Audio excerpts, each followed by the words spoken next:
Dinner and a Game and Many Worlds Taverns have partnered together to bring incredible teas and coffees to the Dagger family. And now you can get 10% off of your orders when you use the promotional code Dinner and a Game, all one word, no spaces, at checkout. And if you use our link, manyworldstaverns.com/dinner and a game, we get a little bit back from Many Worlds Taverns as well. Support excellent products from an incredible small business and help support Dinner and a Game at the same time. And always remember, at Dinner and a Game, we always save you a seat at the table.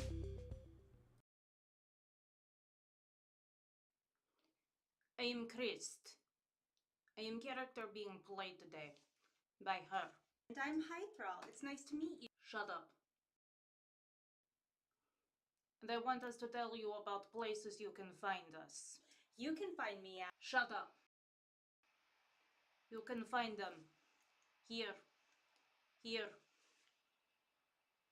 Okay, good enough.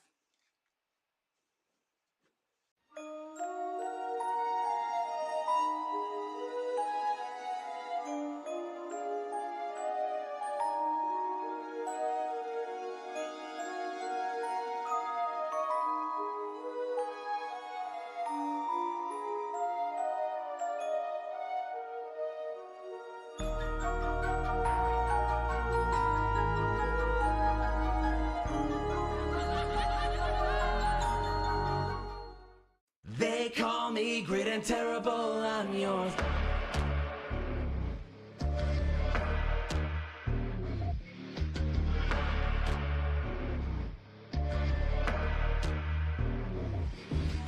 Why is it so hard to find an enemy who's worthy? All the same want the fame, still they don't deter me. Mountains of gold, love to watch them as they scurry. Flying above, breathing fire in my fury. Pass through my threshold, who the hell are you? Wings outstretched and you know the legends. True.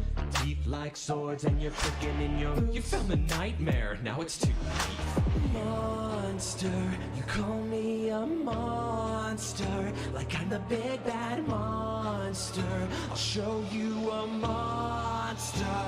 You ready?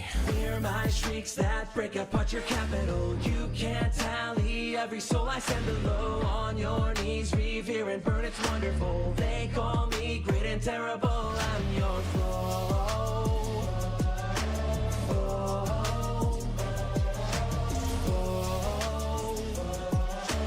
They call me great and terrible, I'm your foe.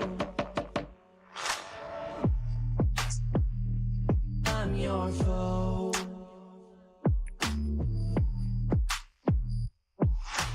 Ooh, you passed through my threshold.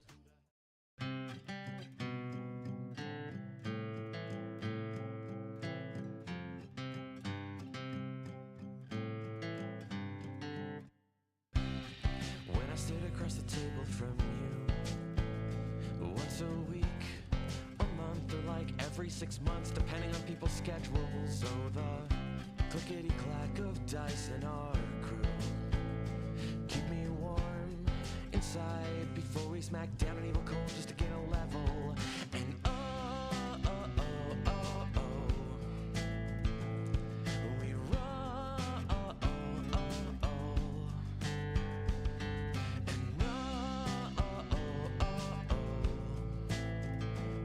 we roll. And we rolled a critical hit to the heart. People grow up, forget how to play, but not us, no. We laugh due to a dad joke or innuendo. Probably it's how every adventure that we create is our own cinematic universe, and it ties us together, and we will never forget.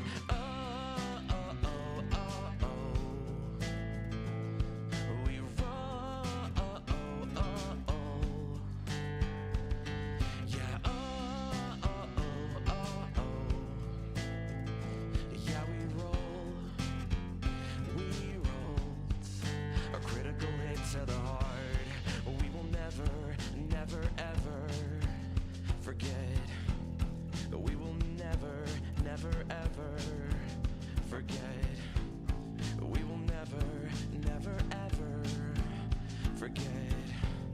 We will never, never, ever forget. Oh, oh, oh.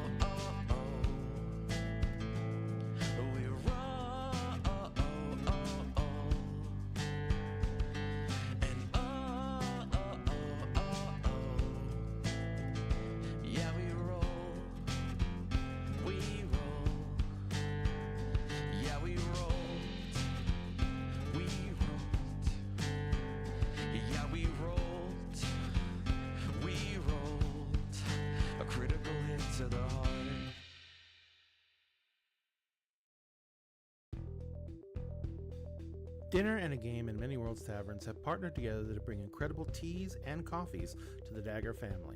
And now you can get 10% off of your orders when you use the promotional code Dinner and a Game, all one word, no spaces, at checkout. And if you use our link, manyworldstaverns.com/dinner and a game, we get a little bit back from Many Worlds Taverns as well. Support excellent products from an incredible small business and help support Dinner and a Game at the same time. And always remember, at Dinner and a Game, we always save you a seat at the table.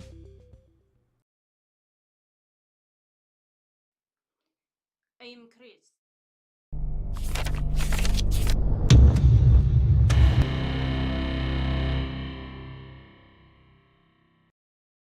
They call me great and terrible, I'm yours.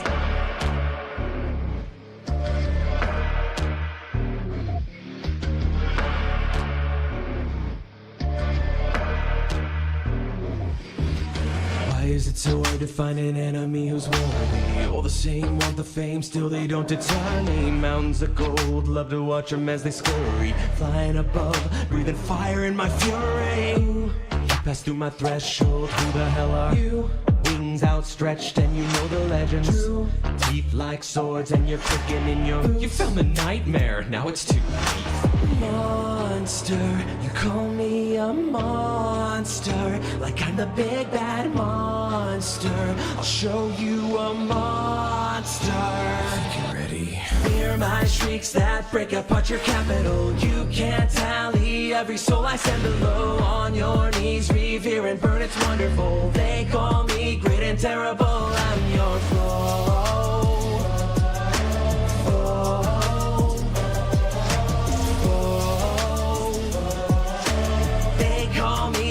Terrible, I'm your foe.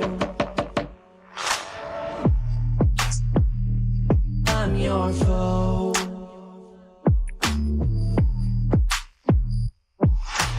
Ooh, you pass through my threshold, who the hell are you?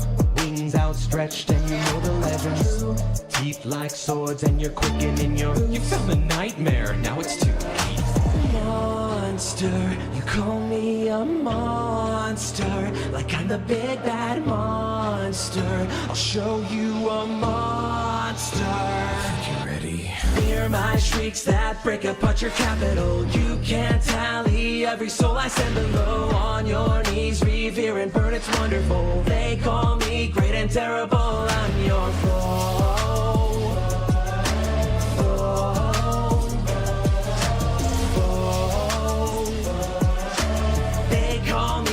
Terrible, I'm your foe.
Sorry about the delay, ladies and gentlemen. Let me make sure everything's working on the audio side.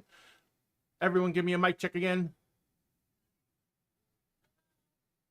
And we're good. We're finally good. Everything seems to be working, except, of course, on Twitter, Twitch, TikTok, too many T's, because I forgot to change the audio over on TikTok. But that's okay, because it just means I hit a couple of buttons and we're good. Hello, everyone. Welcome back to Dinner and a Game. We hope you guys are having a wonderful, wonderful, wonderful start to your weekend, and we hope we can make it just a little bit better by coming in and acting ridiculous just for you guys. We are going to be playing Cyberpunk Red tonight. Cyberpunk Red is probably one of the OG games out there for TTRPGs. It was originally came out, man, about eight to 10 years after D&D originally launched. And it is one of those games that has a very special place in my heart because I used to play it when I was young, and there was a lot of stuff that you could do in Cyberpunk Red that was so absolutely different from D&D because it was sci-fi, it was space stuff, it was everything you could ever want in an RPG, but at the same time, it was Blade Runner-esque gritty. And that's probably the biggest kick to it, is that a lot of sci-fi like gives you hope. Star Trek and stuff like that. Cyberpunk Red says, nope, we ain't gonna make it. So we're going to be playing some Cyberpunk Red tonight. So we want you to be able to sit back, relax, and enjoy everything. We had a lot of tech stuff. We're still having tech stuff because I can't get audio to come out on frickin' TikTok. But I'm going to leave it for now. I'll fix it as soon as we get going. We're going to jump into things a little bit quickly because we are running very late because of the obvious tech issues from earlier. I'm going to allow all these beautiful people to tell you who they are and who they're going to be playing this evening. So let's go ahead and start this out with Hi Thrall. Hi Thrall, you were in the first one I saw in you're up at the corner. So Hi Thrall. Hi.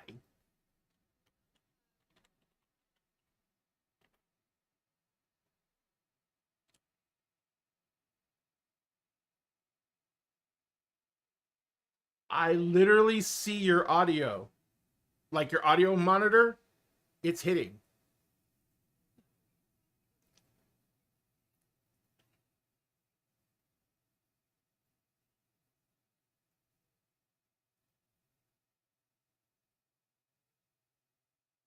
Horribly accused of having a heart attack. Hey, Numbers, if you're still there, can you... Oh, Number says you're still out. Jesus, god dang. Oh, why are you doing this? Yeah, but I wanted to get track from another person to see if it was coming through on two different directions, and it is. And I'm just gonna load another audio in. Good God. Give me one moment, ladies and gentlemen. Good God, y'all.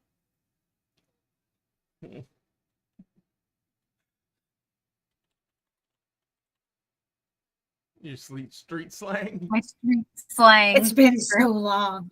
Because that's Bowie's whole thing is around. street slang. She has to talk. You know what the They've good got it. news is? Mhm. The audio being out, no one just heard my horrible musical number. Hey! But they saw the incredible dancing. Gloriousness.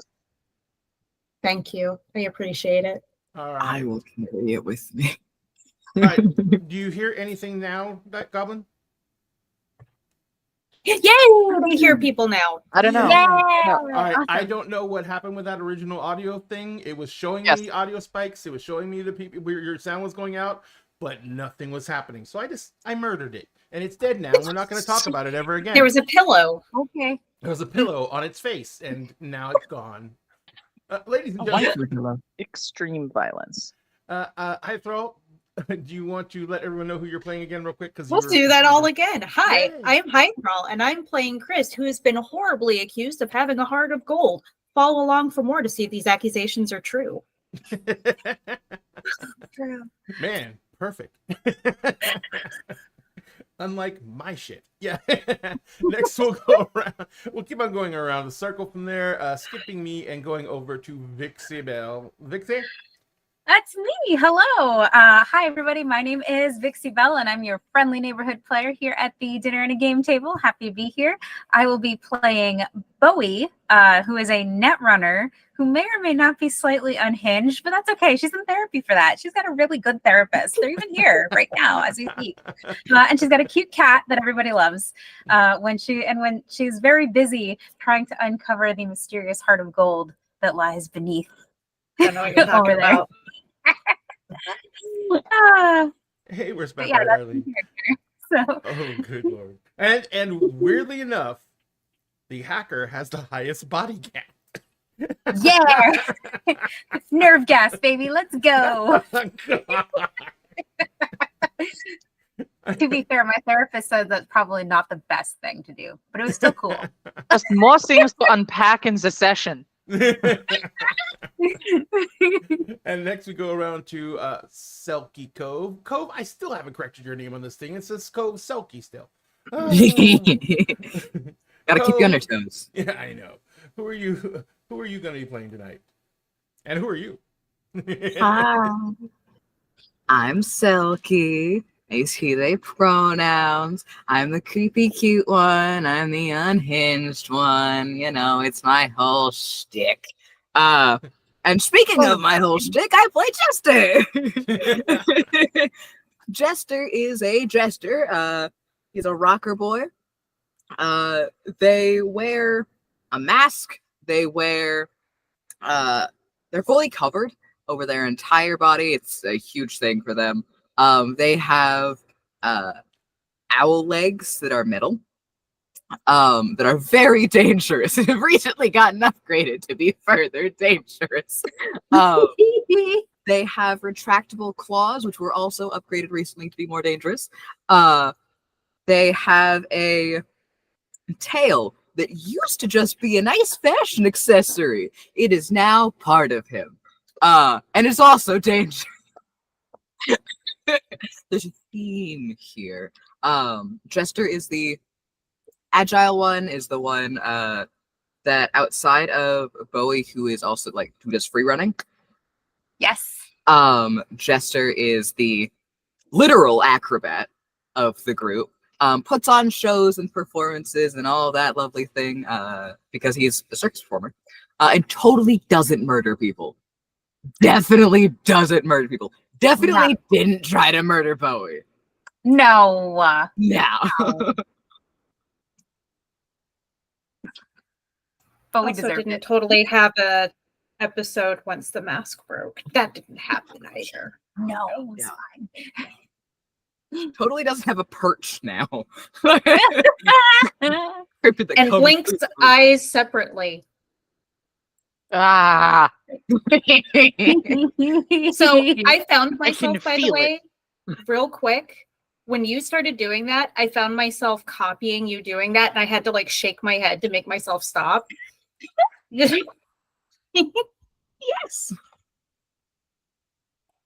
Bishi, why don't you introduce your character? Yeah, do that. Okay. I am Bishy Bunny. I am a variety streamer and also a bun. Usually, I am a bunny maid. In this case, I am in my cyberpunk self as a storyteller for the Platinum Paradiso. I play in this game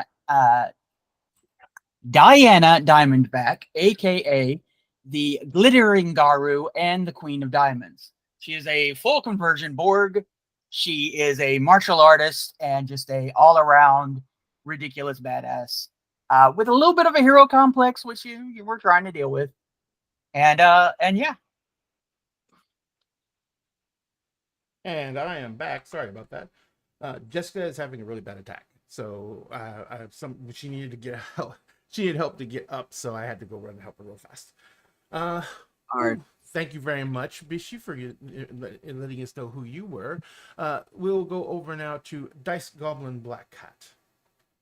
Yes, I will be playing Elena, the one who is responsible for the sanity of this group. I am new to the company, and new to the shenanigans of being an edge runner.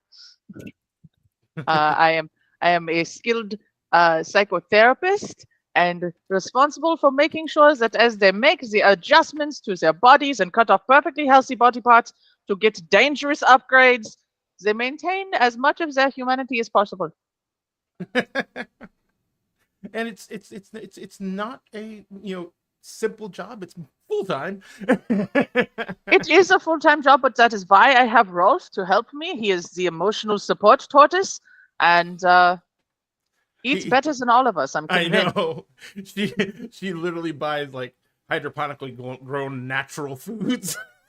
That is, it is a very healthy thing to have a hobby, and that is why I garden in the window. It's not very big, but it's very important, and Rolf enjoys the lettuce.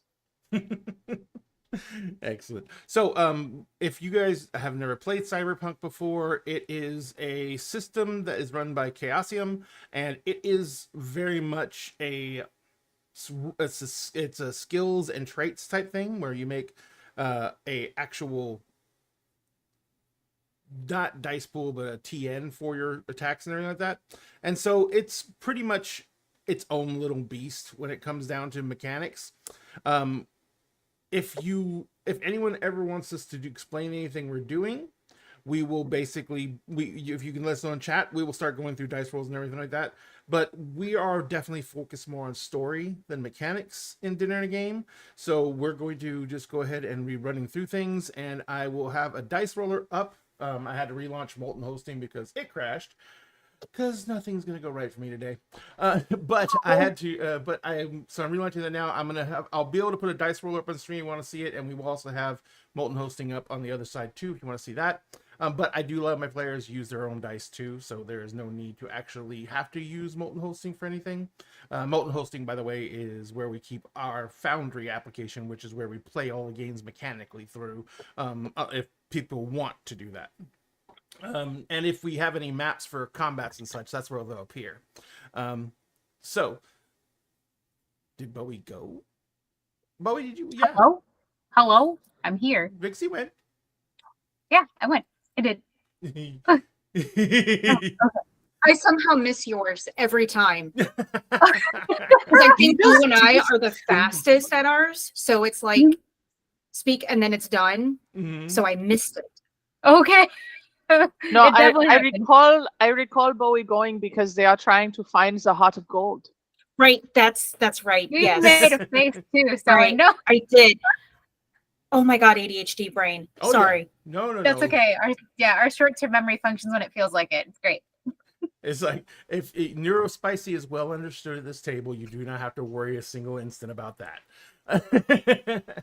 So, when we left off, our heroes had actually had a pretty big triumph. They had, yeah, thanks, Co. Supplied the air quotes.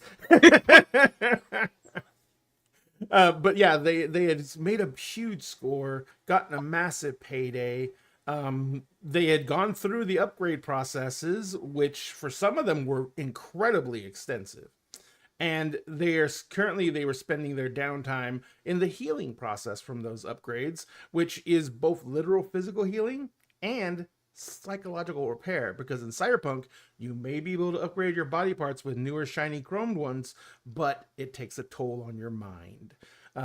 If you want an example of it, if you've heard of this, of something called the phantom limb syndrome, well, it's worse than that because you're putting artificial things in the limb's place that are giving you neurological feedback. So things can get really dicey really fast. So that's basically where we kind of left off. We were looking at splitting up and going in two different directions. Where were we going with that? Because I went and tried to find the last episode, and YouTube has glitched and deleted it. Lovely. So, I mean, you can go to the page for the episode, but then it just tells you the video is not there. So everything for the video is there, but the video itself is not there. So I've got a ticket in with support on YouTube to see if they can recover it. As of right now, they have not given me a yes or no. They are saying they're trying. So, if memory serves, some of us were going to do some recon on the bigger job. Right. And some of us were helping train the people or something. Would you train them how to defend themselves? Yeah, it's a Seven Samurai, Magnificent Seven sort of situation. Yeah. Or maybe we were trying to figure out if we could train them. Well, we haven't met them yet. Right. So. Yeah. That was the basic plan. You were going out to the location. You were going to try and help defend the location, help the people there defend themselves. More importantly, that's really what they wanted to be able to do. And then and then some of you were going to go case, of course, the main source of the aggravation. And that is basically kind of how you got. But you guys haven't even left the city yet, have you? No. We were still in the party van, I think. I think we had just chosen which party bus we were going to do. Bus. Excellent. Party bus. All right, so Sorry. oh god, no, that's fine. The not Winnebago. The not Winnebago. Yes. Not Winnebago. All right, let me see if I can find something here. And to add more funness to the evening, Cyberpunk Red will no longer be supported by Foundry. Dang it, Foundry. Why are you like Why? I don't know. It's this Well, they. I'm it's gonna need to snag my character sheet off there then. Same. I can't get into it. I can't get into it at all. Wow. Tonight's a fun night. Yeah, Tonight all was it the says is Cyberpunk Red is or unsupported core version. I went to go update the game to make sure to try and get it, it up to the right core version. And let me try one more time. I mean, That is odd because Wednesday I played on Foundry and Cyberpunk Red game. Yeah. this is like, hey, do you guys want to not do this tonight? It is Either the very universe Either the universe is testing our resolve or we're getting signs. Interpret There's as a you lot of will. signs, like a lot of. oh lordy? No, hang on one second. I'm gonna try and reinstall Cyberpunk Red because if you were using it last week, Bishy, it should still be working because this Cyberpunk Red on Foundry was literally one of the setups that was done that I paid for from Cyberpunk. So this was supposed to be supported by the company, and so if it's not working, I'm a little bit upset. I'm not gonna lie, because it is definitely something that is supposed to be working. So Yep, let me and you go should ahead. be able to write to support to get character sheets and stuff if it comes down to it. I would think. Yeah, it keeps on saying it's already updated to core. I updated Foundry itself before we came on. So yeah, this is great. And if I Okay, might have been what's done it. I've updated Foundry before and it just forks everything. all right, one second.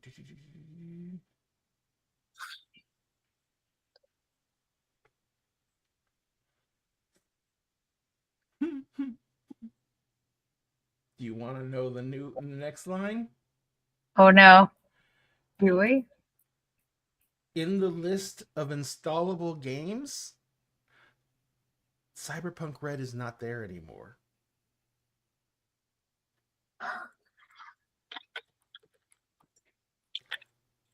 I mean, we could just have a therapy session. Good. Just VRP while we figure this out. Ladies and gentlemen, it has been a month since we played this game last, so it means it's been a month since I've opened up that portion of Foundry. And this is absolutely amazing because we got no warning about this happening. So if this is something like, the company stopped not supporting it anymore through Foundry, they didn't tell us jack.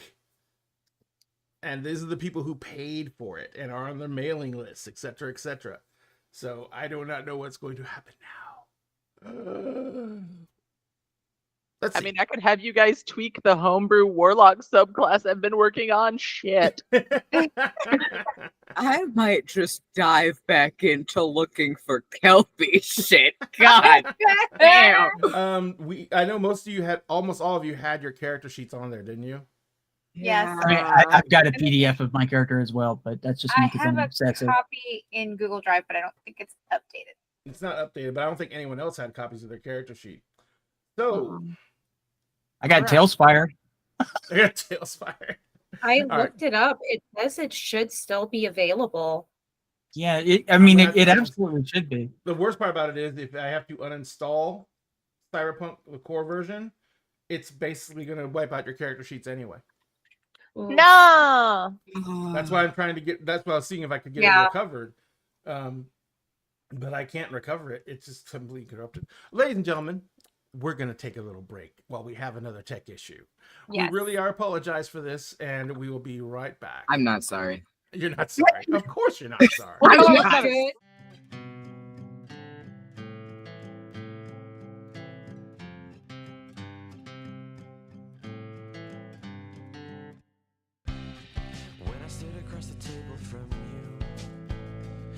once a week, a month, or like every 6 months, depending on people's schedules. So the clickety-clack of dice in our crew keep me warm inside before we smack down an evil cold just to gain a level. And we roll.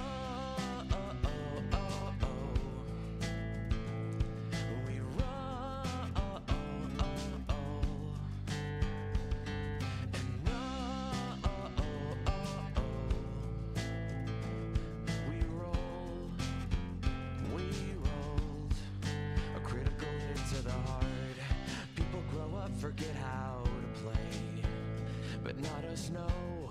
We laugh due to a dad joke or innuendo. Probably it's how every adventure that we create is our own cinematic universe, and it ties us together, and we will never forget.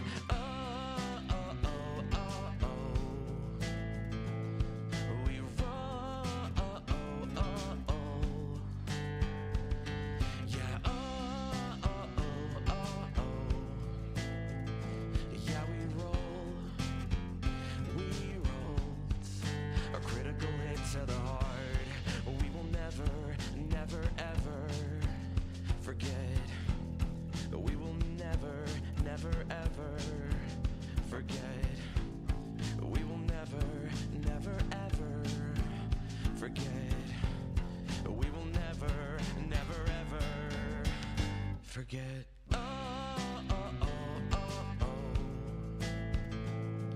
We roll. And yeah, we roll. We roll. Yeah, we rolled. We rolled. Yeah, we rolled. We rolled a critical hit to the heart.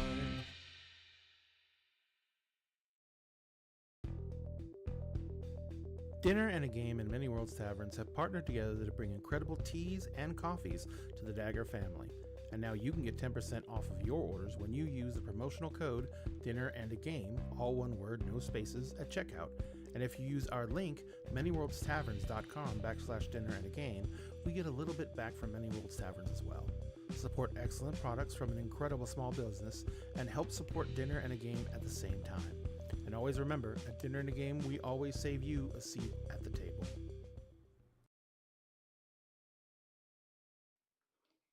I am Christ. I am character being played today by her. And I'm Hythrall. It's nice to meet you. Shut up.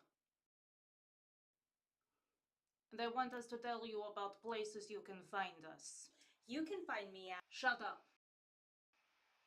You can find them here. Here. Okay, good enough.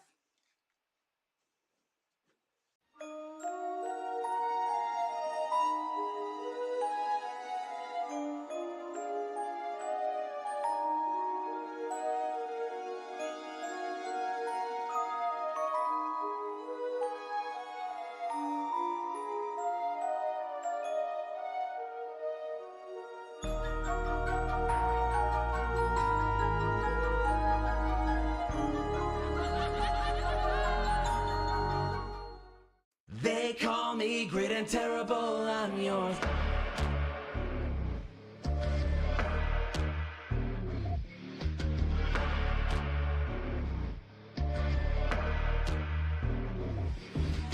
Why is it so hard to find an enemy who's worthy? All the same, want the fame, still they don't deter me. Mountains of gold, love to watch them as they scurry. Flying above, breathing fire in my fury. You pass through my threshold, who the hell are you? Wings outstretched and you know the legends. True. Teeth like swords and you're clicking in your boots. You found the nightmare, now it's too late. Monster, you call me a monster, like I'm the big bad monster. I'll show you a monster. Get ready.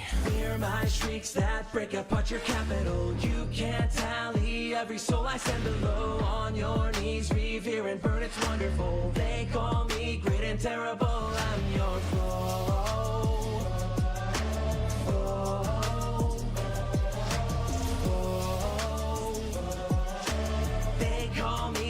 terrible, I'm your foe. I'm your foe.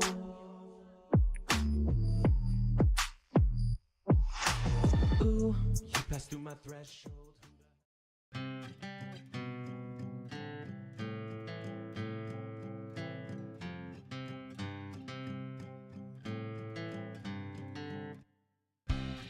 When I sit across the table from you, once a week, a month, or like every 6 months, depending on people's schedules. So the clickety-clack of dice in our crew keep me warm inside before we smack down an evil cold just to get a level. And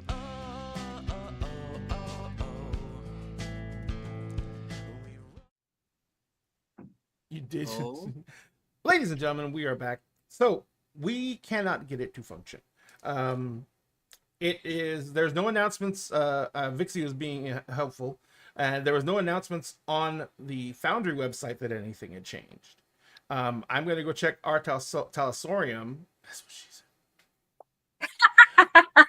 I'm going to go check our Talasaurium and see if there's anything there, because like I said, this is a paid feature.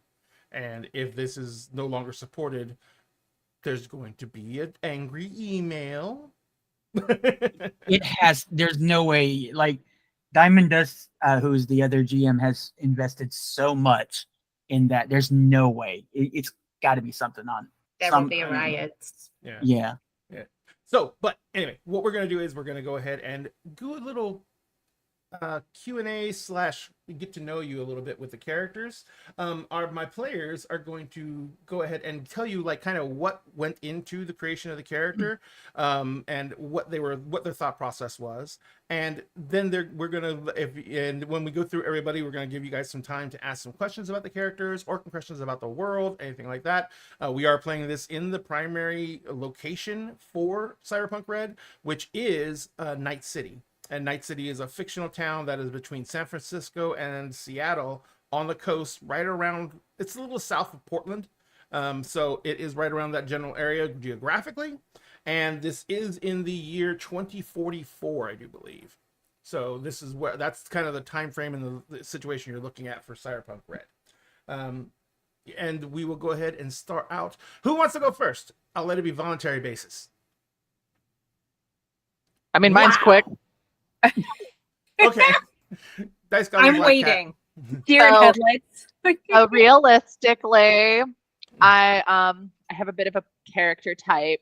I play healers. Go figure. Support all the so- way, baby. When Ray approached me about joining the cast for this, I was kind of like, okay, how can I heal things?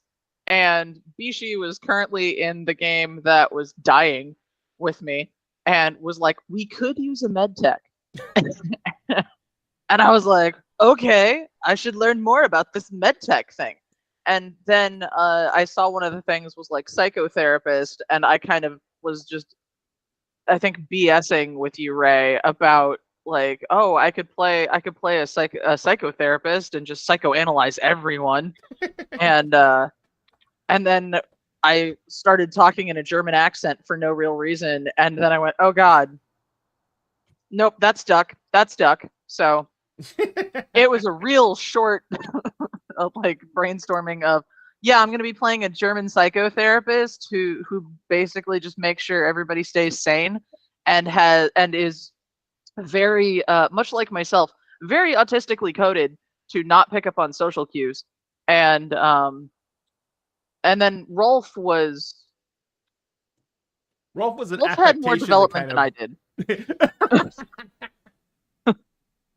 It was just because you thought your character should have a pet, and then Rolf exploded into being. I was like, I really need to have some kind of pet, but like, everyone's gonna just like say, oh, it's so like you to pick a cat, and I wouldn't have a dog. Like Elena wouldn't have a dog, but she's also not really we talked about having a lizard because originally she was gonna be Miss Frizzle meets Freud, and then we realized she had to be more Edna Mode meets Freud. And I was like, I'm not gonna do the lizard. I'm not gonna go that hard. but maybe a tortoise. So that's literally the extent of Elena. Like, I she also hasn't think been around that long. Yeah, I also think that your character has the least exposure to netrunners. Yeah. Out of everybody, you were much more a mainstream practicing psychologist and psychiatrist, and you kind of just like the money was too good to turn down. Yeah, it's like all of a sudden they started approaching me with like or approaching Elena with corporate jobs of, hey, this really important person has some shit going on. Can you like help them and keep it quiet? And it was, if I don't put their name in the study, can I use them for my research? Dope. Like, and it's like, oh, you're paying me a lot of money too. Cool. I can have a 2-bedroom apartment. And in Night City, that is a hell of an accomplishment. Well, to be fair, that's where the patients stay when they stay with me for a week. Yeah. Oh yeah. You guys have to understand when we're talking about psychotherapy for these physical adaptations and alterations they get. It's not like they go in for a visit one day a week for like 7 weeks. No, it's intensive psychotherapy that has to be done every single day. The patients have to be monitored, and they basically cannot be without support because it is sometimes can be an absolute mental collapse and they kind of have to be rebuilt. So it's that intensive, and it takes weeks and weeks. And Bishy, we'll jump to you next, and thank you very much, Dice Goblin, because the reason I'm jumping to you because your upgrades were the timeliest in terms of cost and therapy time. And how long was it that you were down for? Several months. She's let me start from the beginning. Yes. I'll go ahead and go with that. Anyone who has played Cyberpunk Red with me will know that I am a bit obsessed with the FBC's, the full board conversion, for personal reasons as well as, just playing reasons.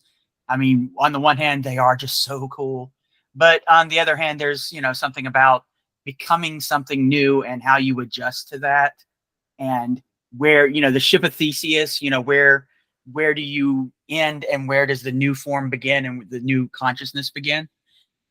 And in Diana's case, it's more about her wanting to become this ideal, this dream, because the world was not meeting up to her expectations. She had this idea that her father was a hero in a way, that he went in and he saved people from, poser gangs and all sorts of things.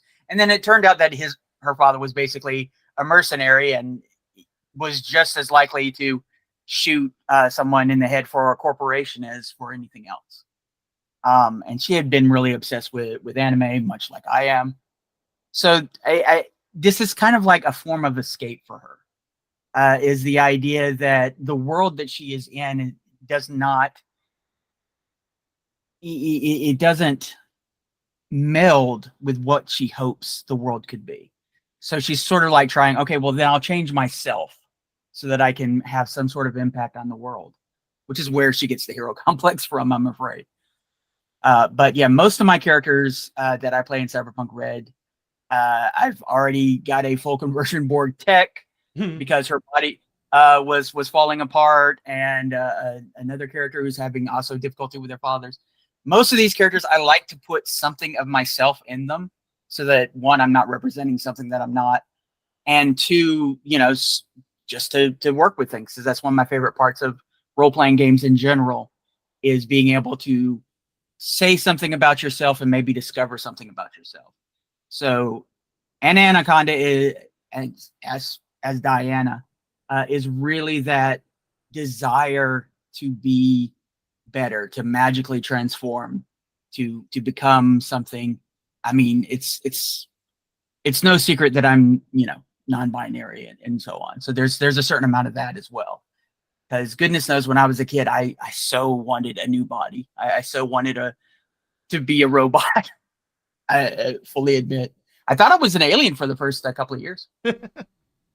But yeah, okay. So going back to the whole the therapy angle, yeah, for especially for major levels of humanity loss, like you're strapped in with like a brain dance device, and they go on full on, and will like replay parts of your memories and so on, and they'll create like little scenarios and stuff like that for you to work through as you slowly rebuild yourself. And Anna, as much as this was her dream, after getting converted, which I mean, like literally, she's a brain in a jar inside this cyborg suit. She had to basically remake herself from the ground up.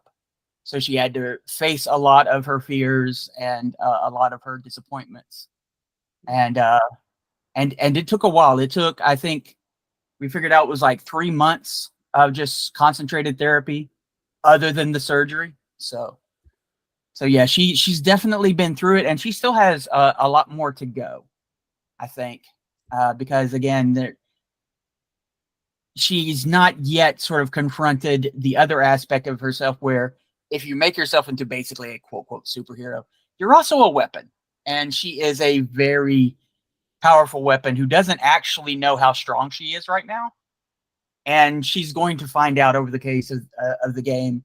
And there was something when you first pitched the Cyberpunk game, that a lot of us would be using guns, which sort of puts some distance between you and your target. Mm-hmm.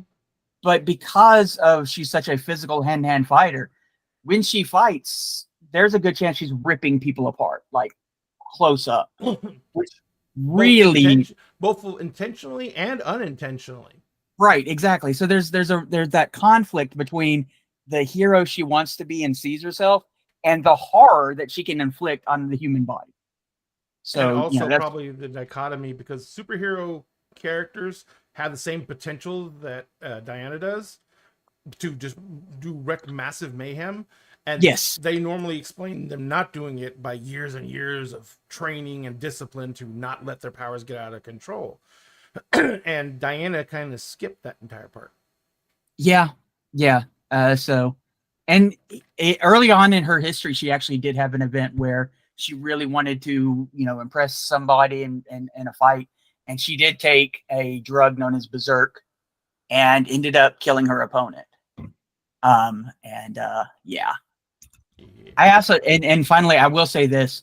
The other, one of the things that I really like about this character is her relationship with Chris.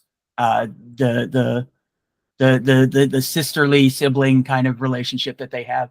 Their personalities could not be more different, but there's a core there that I think that really sort of ties them together. And you both have a lot of the same background when it comes to trauma.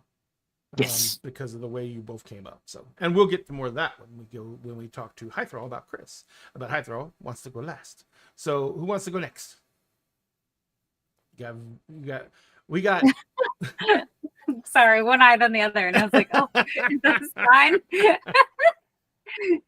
You know the rule code. You drew attention to yourself. You go next. I will sit here and I will blink at you. That's a threat. Oh, by the way, we do have a sweet tea special. I did the thing. It is a take a drink, stretch your posture. Oh, damn it! It wouldn't pop. Good death.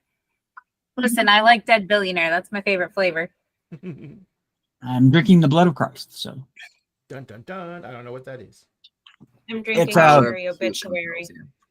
It's a strawberry grape body armor, but it tastes exactly like Sacramento wine from a Baptist or Methodist church.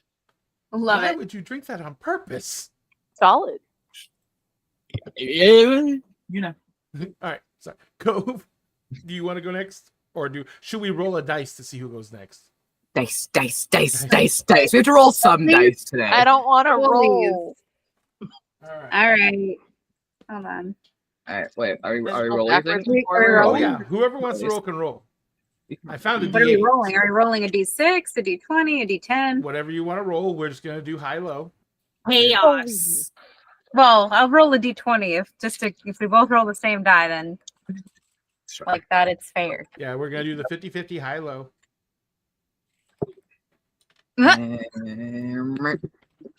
Oh, it left me. Or Hold actually, on. we'll do this. Since both of you are rolling, highest roll gets to choose whether they go next or not.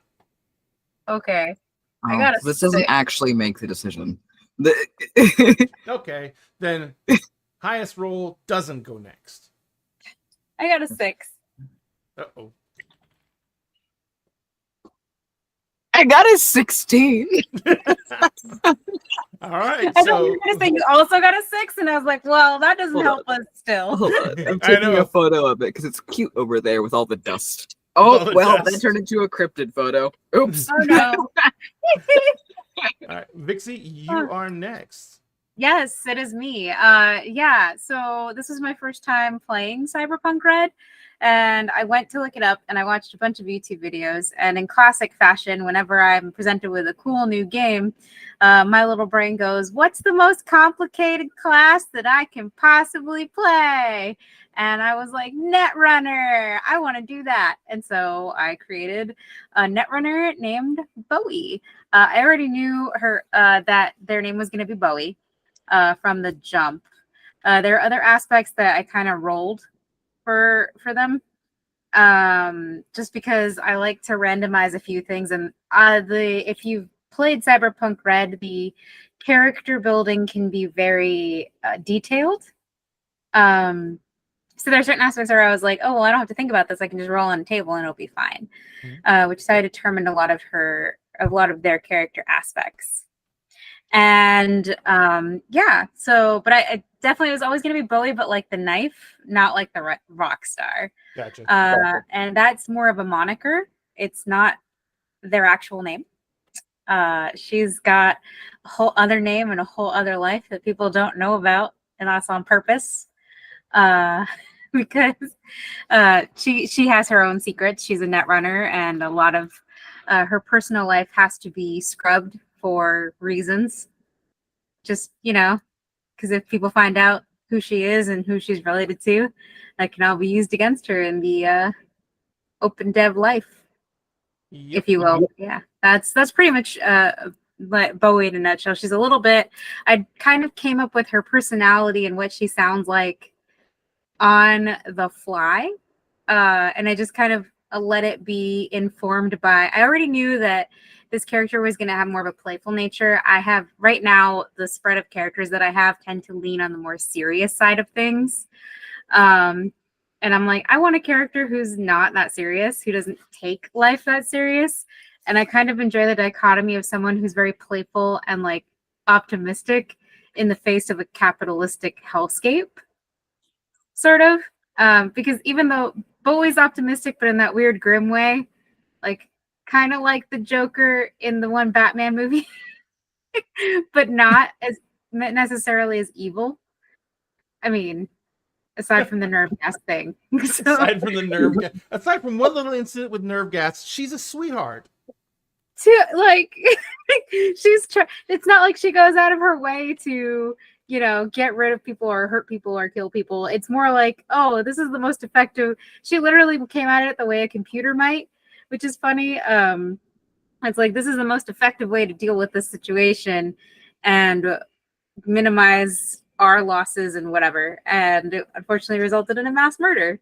But shit happens. A little one. Little mass murder, tiny bit, but yeah, she's very much, her thought process, while unhinged, is mostly still there because of the wonderful therapy that she's gone to. Although, yeah, she definitely does not point. There's like a squiggly line that gets you to point B, not necessarily a straight one. So yeah, but that's true just about every single cyberpunk. Every single TTRPG character, it's never a straight line, ever. No. All right. Yeah. So, and the last aspect about Bowie is that I had to be that nerd that was like, oh yeah, she can run on the net and she can also run in real life. And I really wanted to make her this like free runner parkour person.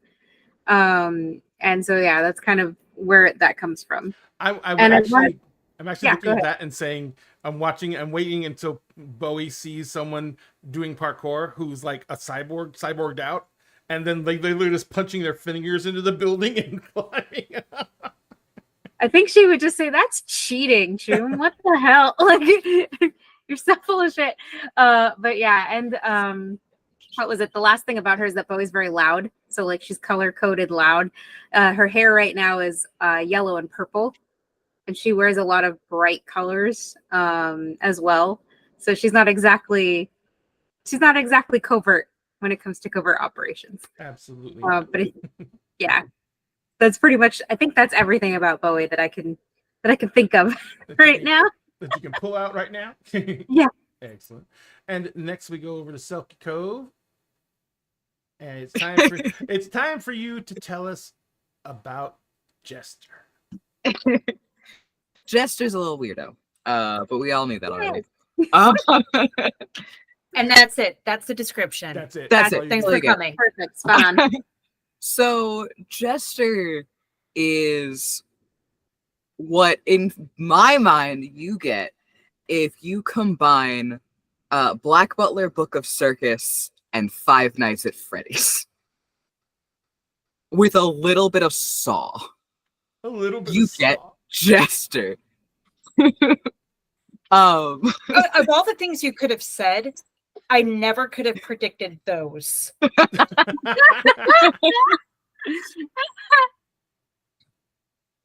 But that is what you get. It is true. He is what you get.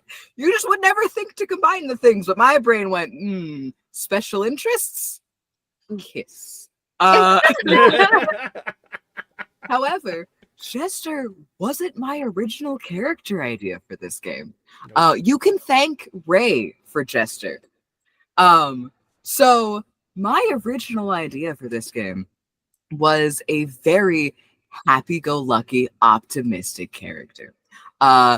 This was a character who generally liked everyone. Not necessarily was liked by everyone, and not everyone necessarily had good intentions towards them. Like the whole thing, like they were naive in a way, but not fully. But so yeah, little bean, and then I get the fateful message from Ray. Well, not message, but yeah, the message delivered from on high from Ray. Of that, characters like that, people like that don't really exist in the cyberpunk world. And I went, okay, bet. And I made Chester. Challenge accepted. I tried to give happy wholesome, so I added Saw. Yeah. That's just the logical conclusion. Actually, several of you tried to make nice, sweet, wholesome characters, and I was just like, I really wish that would exist, but unless they're super ultra rich, probably not. I will also say I could have fought you on that because the likes everyone is an option that I rolled. I could have fought you on it. Yes, but likes everyone is different than sweet and innocent. They weren't. Oh yeah. Yeah, Bowie's not sweet and innocent. Bowie's just We had the same conversation. It's a whole thing. It's a whole thing. Oh boy. I was told Miss Frizzle's too wholesome. You see what happens? You get a psychotherapist and you get Saw. This is what you did. I fucking love Jester though, so I'm so glad. I do too. I plan on cosplaying Jester one day. oh wow. The feet are going to give me the most trouble. Everything else I'm pretty confident in. Those fucking feet though. We'll see. I think you could do it if you did like how like people do the centaur feet with like the parts of high heels. So what I would want to do for it is I would actually want to do one of the half stilt animal leg type things. Ooh. I want to go full cryptid if I do Jester. I want to do mechanical tail. Full cryptid, full scleras. The funny thing is those legs they're now selling those as tools at Home Depot for people who paint ceilings. What? Yeah. Oh no! I mean, they're still expensive. Yeah. Because they're full metal and they're designed to, to be reinforced for long working periods and everything like that. But you can literally, they've translated from the movie and film industry and makeup industry into practical uses in the real world. Hells yes. It's like somebody The went, life- hold on. The life of being a cosplayer. Yes, exactly. There. God. Anything else about Jester? Because Jester's got a lot of stuff that you can't really talk about, because Jester, one of the big keys of Jester is they don't talk about their background and no one knows about it. Well, that's not quite a thing anymore, but anyway. Also, someone with nosy. I don't know who you're talking about. God. It's not like that almost died about or anything. So things that are known about Jester is he's a freaky little circus performer. He has been a circus performer since he was a kid. When Jester was young, Jester actually traveled with a circus. And that is a well-known fact because people visited it. There is a chance that some of the party members may have seen Jester back when Jester was with the circus. Cirque du Requiem is what it's called. But Jester eventually, for some reason, went solo when he got older. And now he performs on street corners and such. You can't guess where Jester is going to perform next because Jester doesn't know where Jester's going to perform next. Good luck figuring out that system because there isn't one. And that's a lot of how Jester survives. Jester survives and Jester avoids being tracked due to sheer unpredictability. Because if he doesn't plan and if he doesn't stick to a pattern, then nothing else can. And for him, that is a survival method. A lot of people revolve around, rely on money or fame or just sheer strength to get by. But Jester doesn't do that. Jester doesn't know how. Jester has money. Jester, that's not an issue. Jester has the ability to become famous. Should he desire to try to go down that route, it comes with its own dangers because fucking Nightcity, Cyberpunk, everything comes with dangers. You sneeze and you might get shot. It's a whole thing. He fixed that. He doesn't have to worry about that anymore. But for whatever reason, he doesn't pursue those. He pursues his small little side jobs. And there's rumors going around that, people die at Jester shows or after Jester shows or generally in tandem with Jester shows sometimes. But no one can prove anything. No one's ever seen him do anything, so he's totally innocent. He's never killed anyone. Why? They're the fans. They support Jester. Why would Jester do that? Why would Jester kill anyone? Why would Jester kill anyone? In the meantime, Jester's murdered a lot of fucking people. I know. I just meant in the game. I was almost murdered, but In the game. Jester, as we found out during the whole thing with Bowie, which you should go back and watch because that was a lot of fun to do. Oh yeah, that was so Jester really likes games. Jester likes his privacy and Jester likes games. And Bowie decided to destroy the sanctity of one and initiate the other. And so we got into a game of the most dangerous game. Let's hunt a person. And that person was It's a Bowie's still hell of a alive. game. Yes. Yeah. Bowie's still alive by some miracle. It's funny because Bowie has a bat and is pretty terrible with a gun. Although she's working on it right now. I don't think Chris is gonna let her be bad with the gun much longer. You basically learned your lesson. A little bit, maybe. That was an amazing thing to be introduced to the group on. It's like, hey, I got these people that I think you could help and who will pay you. You should come meet them at the cyberpunk version of McDonald's. And are these two people trying to kill each other? Just making sure. Yeah, it should have been a cyberpunk version of Waffle House. Oh my god, yeah. We just But rocked then we up couldn't to have it. had the Kenny. pile of McRibs and the McWhiskey. Exactly. I needed those McRibs. I think Basket needed the McWhiskies. Pretty Yeah. much. He Poor passed Basket. out. Poor bastard. And- go ahead. I can't stop talking about Jester until I've talked about the snake, because we gotta talk about the pets. Yes. Jester has a snake named Squall. The snake may or may not be alive. This is up for debate. This is actively debated within Jester's fan base. That snake is alive or not. It's good enough. I was gonna say, I can just imagine Jester bringing the snake on stage and cuddling it and everything, and then using it like a bullwhip real quick, and then going back to cuddling it. Jester right. might have two snakes, but we don't talk about the other one. Okay, we don't talk about it. Excellent. All right, so now we're down to the last. Hi, Thrall. Hi. Hi. Can't hide anymore. Yeah, no more hiding. So, whenever I do character creation, I have that horrible issue of approaching it from not a player standpoint, but a DM standpoint. It is always from that, what does the DM need?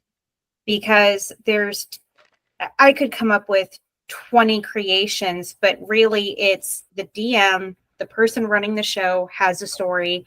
What can I do to bring that story to life? I've been in too many games where there's main character syndrome and everyone's fighting to take center stage instead of what can we do to make the story play out. And I actually have a really hard time because of that creating characters. So I kind of cheat. Whenever I do a live stream character creation, I will do a random character generator. And then I present it. Ray, you remember this? You've been trying to get me in a game for a while. Mm-hmm. And 2024 has been rough. So I was finally like, I'm going to do it. I'm sorry I haven't gone back to you. Thank you for being patient. Did the character generation, sent it over to you, and you told me what you needed, and I was able to build from there. Character backgrounds, I never go in with here's what I'm going to play. Here's a 20-page backstory. I've gotten to a point where I kind of let the story help me build improv and yes then for the background of my character. But the way that we handled it for this particular gaming group was informative and helpful because it became I have a loose idea of what I wanted to do. And then as it was, well, let's figure out how we're all connected. Oh, that's new. I'm not used to that. It gave a chance for creating these pathways that otherwise wouldn't have existed and helped shape my character's attitude. Okay, well, this person has, I don't want to say stereotype, so this niche down, this character niche that you find in a TV show or a game or a book. And listening to each person talk about what character type they're playing, well, what makes for a good show, but what makes for a fun game. And we all kind of just, the epic builder in the Lego movies kind of put everything together and built these characters together, which helped me cement, well, this is what I'm going to do.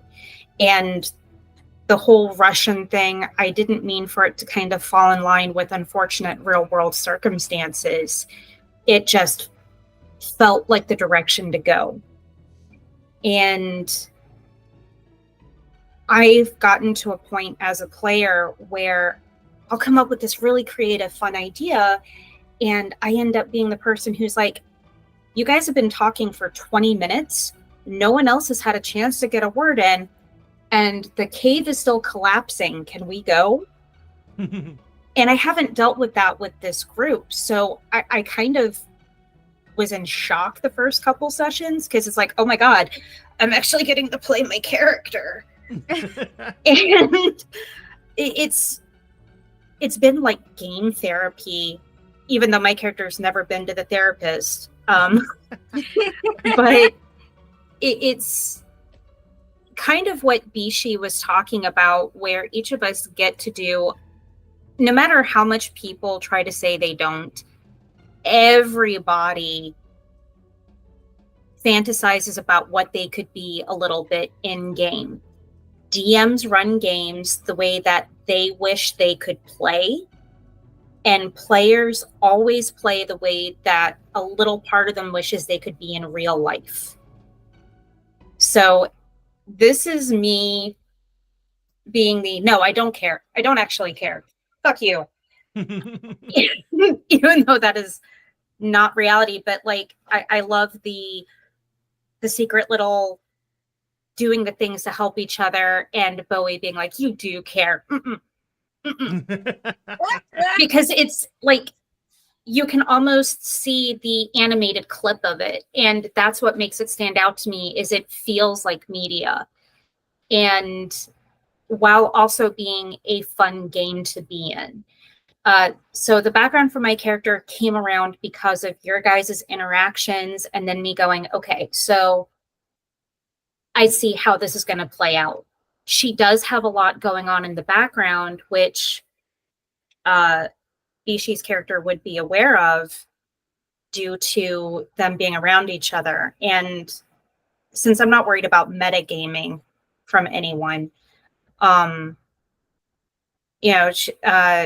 when Anna was discovering her wrestling and things like that, Chris had actually tried to take a step back away from being the war-torn, battled soldier and started a relationship and was settling down, and it didn't end well. Not between them, but forcefully. And ever since then, she has decided, well, if I'm going to have to fight, if I'm going to have to do this, I might as well make money. And so her closing herself off was a safety measure. And unfortunately, you guys are starting to ruin that for her. But yeah, I came in really blind on Cyberpunk, and I actually think it makes it a little more interesting having a player who doesn't know much about Cyberpunk, because she doesn't care about Netrunner. She doesn't care about all this stuff. She knows about it, but she's not concerned. So I think it adds an interesting layer to it, having people who are incredibly invested in it, know the ins and outs of it, and then the player who's like, I don't give a fuck. And it just creates an interesting balance, I think. Yep. Plus, it got you a chance to do another cosplay. I might cosplay this character. Now, maybe a little bit. I thank you guys for letting me ramble. There we go. No, it's perfect. Yay. It's wonderful. And go ahead. Ramble was the assignment, wasn't it? Correct. Communication. It's wonderful. And you know, Chris, you are always welcome to come to therapy. It sounds like you're talking to me IRL too. Oh no, good God, I'm too fucked up to try and help anybody. No, I'm talking about me needing therapy.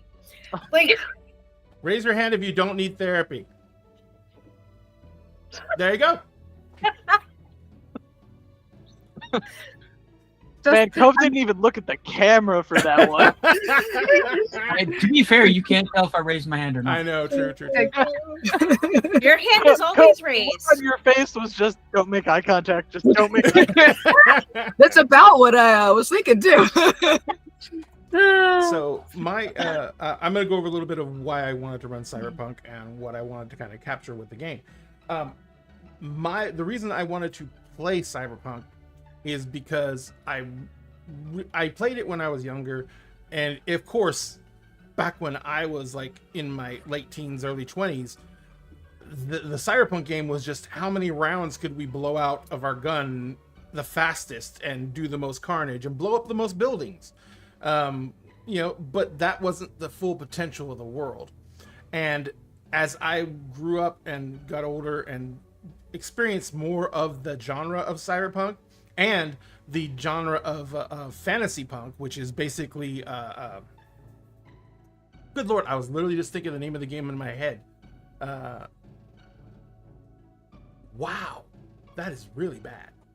The cyberpunk version game that has fantasy elements in it. Shadowrun? Shadowrun. Thank you so much. Yeah.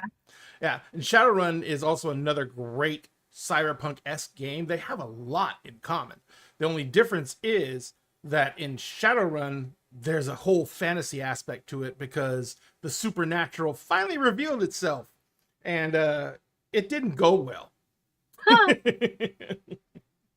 So yeah, but it's always about the whole conflict between the pro-capitalist state versus the needs of humanity. That is always the story in a cyberpunk-esque game. Even when it comes down to like Shadowrun, it's still the same thing. You just have elves and dwarves and orcs and people and everything like that. But it's still like, I gotta make my next meal. I gotta pay my rent. Mhm. So, it's that I like exploring that because I am not a fan of capitalism, and cyberpunk is the version that a purely capitalistic society will go to. It's impossible not to, because it devalues the individual so much that eventually it's just going to be about survival. Mhm. So he riffs is nuts. but yeah, so and the reason I wanted to bring cyberpunk in is because I wanted to bring really good RP into that kind of environment. And it's also why I was kind of stressing the negative factors of the world of cyberpunk for you guys, because number one, it is very hard to maintain innocence in the world of cyberpunk. If you ever want a good example of that, go watch the Netflix animated series Cyberpunk 2077. Yeah. There are scenes in that were amazing that Netflix showed. Because, excuse me for being crass, but there are scenes of people using fleshlights on the street in public. So yeah, it's pretty much as dystopian as it gets. And so the whole point about that is, how would anyone maintain innocence? It would actually probably be more of a survival method of kind of cordoning off all the evil shit in some part of you and not dealing with it. Because everyone, like I said, the only protection in the world of cyberpunk is money. That's it. And it's not even foolproof. Because if you have lots of money, there's plenty of other people who want it. So it's really, really just difficult. But the Netrunners, they are amazing because they do one thing that the real world can't. They step out of society completely. Not just the Netrunners, the Edgerunners, the cyberpunks in general. They step out of society completely. Most of them have either wiped their existence from the system or don't care about their original existence. Usually because they had nothing. They were no one. No one can extort you when you are some orphan from the streets. No one has any leverage on you. So they are very much outside of society. They usually have fleshed their IDs, and they do like everything in cash or with fake IDs and fake bank accounts, and they live from moment to moment, trying to not just make a life for themselves, but make a name. Because this is kind of like where the cyberpunk rolls into the old west. Because in cyberpunk, it's all about your reputation on the streets. It's all about how you influence others and how you use that influence to better your own situation. Big eye, small mouth. That game is hilarious. But I actually have it. I have digital copies of it. Yep. But yeah, so, and the other thing about it is the edge runners, they acquire a lot of funds fast, but to maintain the gear and to keep up with everything they need to keep up with, they blow through cash just as fast. So it's one of those things of, yeah, I can now go, get a really badass apartment, but I might get evicted next month because I might not have any money. And it basically just comes down to the fact of, when you're looking at something like that as a societal norm, how do you react to it, and what influences does that have on your decision making as a player character for making your character? Because once your character is made, it's going to have to interact with the world, but the point for me always with character generation is it's already interacted with the world. Otherwise, it would have had no childhood, no adolescence, no nothing. So it's like, what did the world do to you before you became an edge runner, and how do you now react to the world when you've thrown off the shackles of identity and you no longer have to conform because you're in this elite group that just does what they want. Of course, they run the risk of dying constantly because they're technically illegal. But hey, it's the way it is. Did you want to say something, Sophie? Yeah, so on that point, that exact reason is why I built Jester the way that I did. Outside of the love child of weird special interests, is I was interested in what would happen if you took someone in this honestly horrific dystopian capitalistic society, took part of their childhood from them, but also handed them a external freedom from a very young age. Kind of like the nomads in a way, without being fully like nomadic. And that's how I got like the circus background for Jester. Because in a way you're still in this society. You still have to interact with everything. You're still doing really shitty things to participate in this society. But you're still almost... It's like you're an outsider looking in a lot of aspects, and that's something I enjoy getting to play Jester with the entire rest of the group, is in a way Jester is removed from things that the rest of the group has experienced and has lived, because Jester has never quite lived that way. Yep. And that's just something I've enjoyed playing with. Oh no, I love the alienation effect with Jester. The whole like, I am something outside and I don't fit, but I'm still a person and I still have these wants and needs. I just don't really understand how I'm supposed to fulfill them. Mm. So yeah, that's I love that part of Jester's entire background and story. It's interesting. Sorry, Ray. No, go ahead. No, it was interesting because when I was building Bowie, something else that I thought of while we were having that conversation, because she's not innocent and naive. Obviously, she nerve gassed a whole bunch of people, but demurely. Her whole yeah.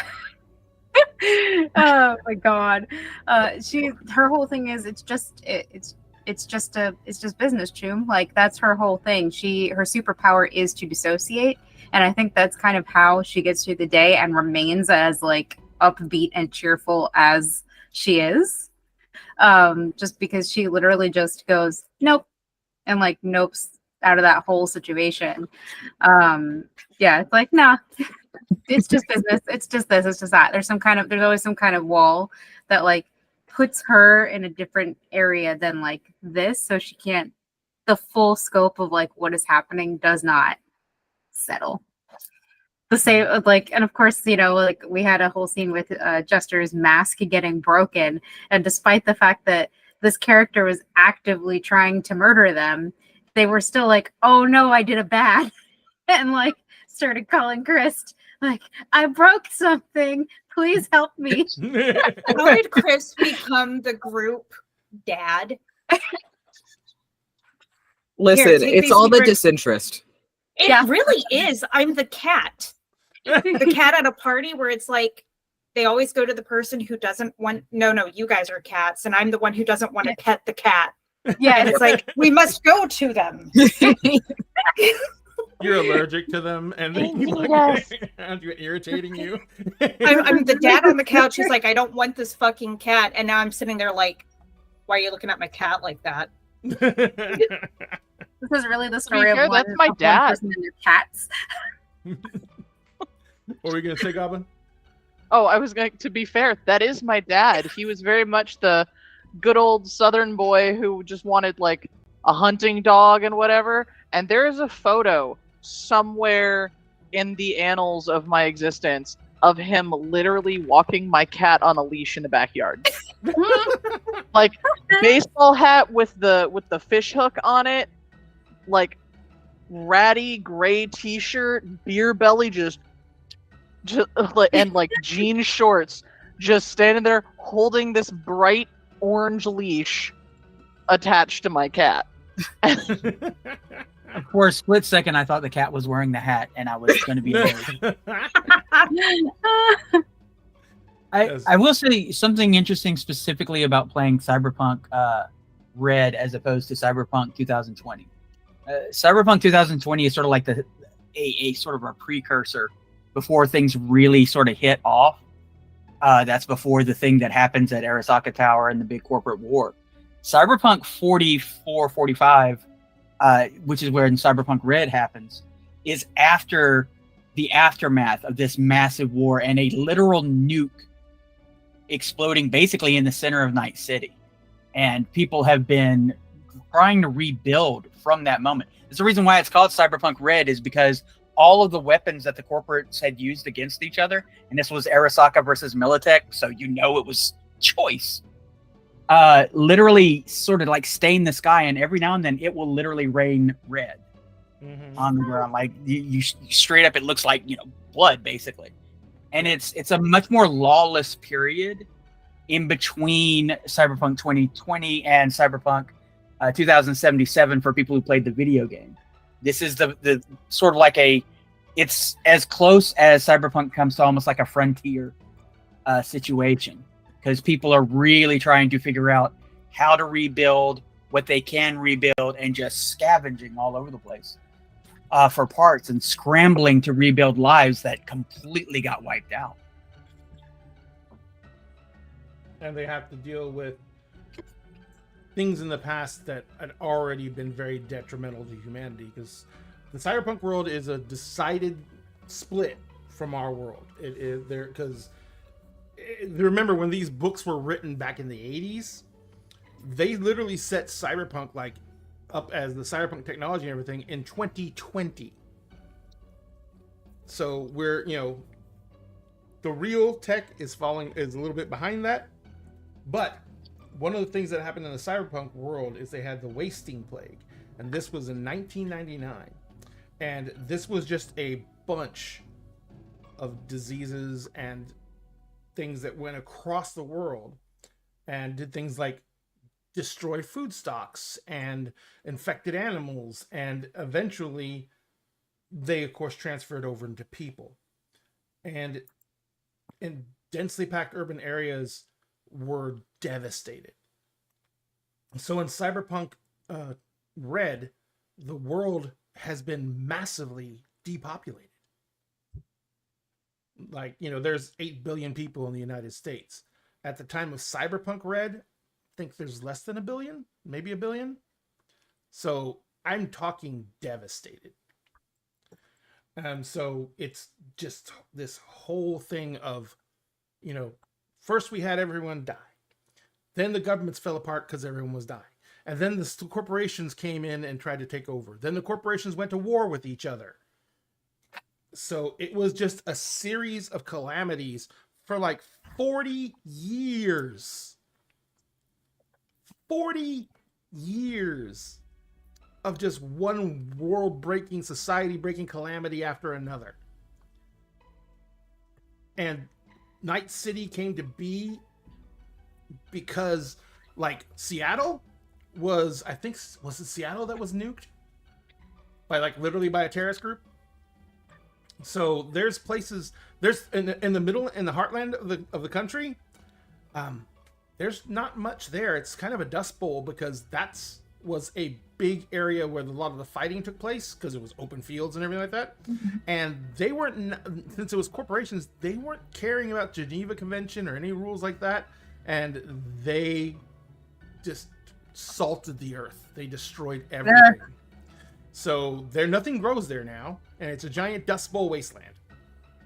So yeah, it's the only thing that saves us from something worse is the fact that there's just not enough humans around anymore. And one thing I do also like is, we're over the cyber and all that, but there's also the punk aspect, mm-hmm. which is that rebellion, which is that I'm going to do something. I don't know what it is, but I'm going to do something. Like Night City itself is in active rebellion. I mean, it's cut off from the country. It's not part of the U.S. Yep. And it's in between all of these factions, and it is incredibly, like you were talking about the population, like a massive part of the population is there. Yeah. Because it is where you go. It's almost like, I think somebody described it like cyber Casablanca almost, and it is like where you go for that sort of thing. And I really appreciate that aspect of it. Not just the dystopia, but also you are doing something for you. You are 100% like you have to be in it for yourself because no one else is. But, and then you can decide if I'm going to be kind to this group or if I'm going to try and reach out and help others, or if I'm just going to take everything I possibly can and, sort out the corpses later. Yep. There's the population of Night City at the time of Cyberpunk Red is roughly 7 million people. That takes in the island itself. Well, it's not an island. Yeah, it's an island. The island itself plus all these little suburb cities that are around the island. So it's 7 million people. So that's not even as big as Houston, Texas. And that's considered a massive city. It's considered like a megapolis. But it doesn't even compare to like the 11th, the 6th largest city in the United States right now. So that's how badly devastated everything is. And of course, the corporations own everything. There is government. I don't even remember what the name of what the government entity is that rules. Well, Night City, like I said, is outside of the. Night City is outside. They have like, especially in Cyberpunk Red, like the NC. Is it the NC? I didn't know it was the NC or the NAF. Well, I was just gonna say the police department, that you're used to from playing 2077. Mm-hmm. They're practically a booster gang at this point. I mean, they're just sort of like hiding in their precincts and then going out and doing what they can when they can. But it's sort of everyone for themselves. Like the fixers kind of rule, like the corporations rule overall, and then the fixers rule the streets, and that's where everything comes down to. Yep. Well, there's like an enforcer class too that you can play. That's like, it's more like a vigilante than a cop, but that's as close as you get to law enforcement, like real law enforcement. The law. The lawman, excuse me. Yeah. I have a player who's played a lawman, but you can like reskin the different classes, which is one thing I think is really cool. And you can reskin them as a gang member. So as opposed to calling in a bunch of, cops or whatever from their precinct, they call in their crew to come in, but they still have the same sort of, hierarchy because they have like, everyone's got a boss that they have to deal with, Yep. Cyberpunk is our future in the worst possible version. Yeah, where capitalism wins. So, but at least you get cool toys. I will say that. yeah, I had one question. Go for it. One question asked it in the chat because we wanted questions in the chat. Oh. But So, what would your secondary class have been if you didn't play your current class? Like, did you have another character concept that was not in the class you were in? Go. I was So one of my original designs prior to Jester was actually a fixer. So their entire thing, and it's a character that I've kind of already created in another sense, in another game system. But if you think about the Shadow Broker from the Mass Effect games, that's the character concept that I was very much so going for. And it was very much along the lines of, still very secretive, a lot like Jester, but very much so, this name is thrown around. Everyone knows the name. No one knows what they look like. And so my character gets to walk around unimpeded because they're no one to anybody. But in reality, they run this game. This whole system. But yeah, that was it. Yep. No Nice. problem. Did you have anything as a backup, Vixie? I did. I think it's called the Transporter. I wanted to be. Nomads. Nomads. Yeah. Yeah, the Nomad. I was really interested in the Nomad class because I love the idea of like transporting and being responsible for vehicles. Not in that Too Fast and Too Furious way, but I thought that was also like a really neat way to go. You know, that or the other mechanical class, the one that actually works with physical machines. I can't remember the name of it. Not a med tech, but the other tech, just the regular tech. Yeah, just a tech. It's just called a tech. Yeah, the regular tech. Yeah. That does that because I love the idea of like making stuff from like scrap and like constantly basically being like very much a scavenger and being like, did that break? Cool, I'm using it. You know? Yeah, I was gonna say that's, you know, we have so many cosplayers in this group that's just basically all cosplayers. Walking by like a hardware store and seeing stuff in the dumpster and going, I can use all of that. I mean, if we ever did a cosplay group, I could cosplay Bowie, but it's because so much of her isn't actually metal. I probably would have the easiest time cosplaying Elena, because she's like not really decked out in any tech, and she just basically wears slightly more futuristic versions of modern clothes.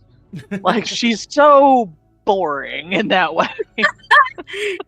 We just need to get you a stuffed turtle to like walk around with. That's one of the things I really like about her though, is because out of all of our gamers, all of our characters, they are probably the most easily slip back into corporate world. You know what I mean? So because they're not heavily modified, not visibly modified, etc., and they have like a wardrobe that's set up around doing corporate functions and corporate everything else like that. So I'm also interested to see how much influence our other edge runners have on their clothing and their way of dress. I feel like there's going to be one of those things where somebody's going to get her like a hat or something that's just a little bit like not in her style, and she'll be like, how do I look? Does it fit? Is it me?